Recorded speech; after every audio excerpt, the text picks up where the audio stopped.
C'est lundi matin, le 20 avril 2020, et voici les perspectives de marché de la banque CIC Suisse. Le SMI a clôturé la semaine dernière à 9 612 points sur un gain modéré de 1,9%. À ce jour, le SMI a donc récupéré environ la moitié des pertes enregistrées depuis son plus haut et après avoir atteint un creux à 7 650 points le 16 mars 2020.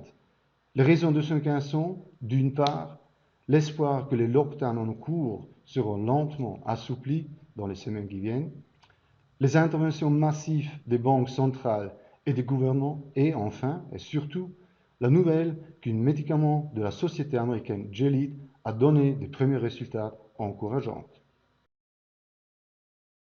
Sur ce graphique, vous pouvez voir le bilan de la Réserve fédérale américaine depuis 2003 qui montre combien de liquidités la Banque centrale a injecté sur le marché. Les années 2008-2009 ont été marquées par la mise à disposition de plus de 1000 milliards de dollars de liquidités supplémentaires. Au cours des 10 années suivantes, 2000 milliards de dollars supplémentaires ont été ajoutés au marché financier.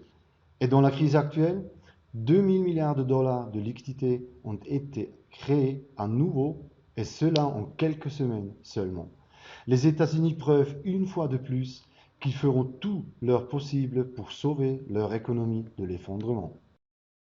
L'hôpital universitaire de Chicago a annoncé vendredi dernier que le médicament Remdesivir, développé à l'origine contre l'Ebola par la société américaine Gilead, lorsqu'il est utilisé pour traiter le coronavirus, pourrait aider à traiter les patients plus efficacement et rapidement avec une sortie de l'hôpital au bout d'une semaine.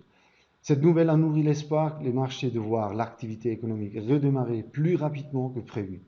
La question est de savoir si les marchés n'est pas allé trop vite et donc trop euphorique.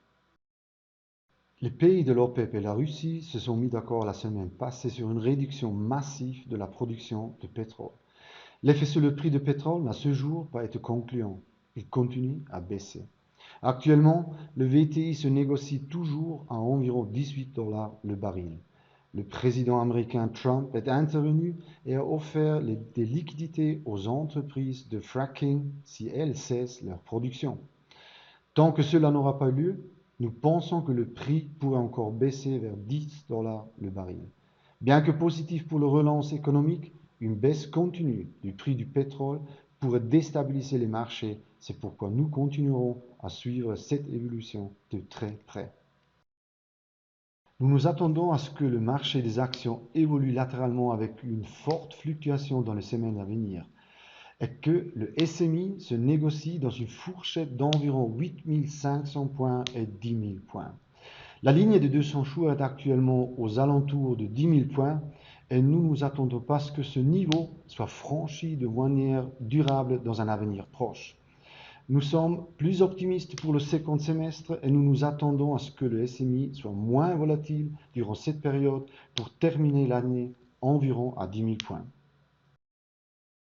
Dans notre publication hebdomadaire CIC Weekly, nous avons recommandé l'achat de SAP la semaine dernière. La nouvelle publication est déjà prévue pour demain. Si vous êtes intéressé, inscrivez-vous à la newsletter sur notre site web ou rendez-vous sur le CIC e-Lounge et téléchargez directement les documents. En résumé, on peut dire le marché peut être à court terme mais trop optimiste.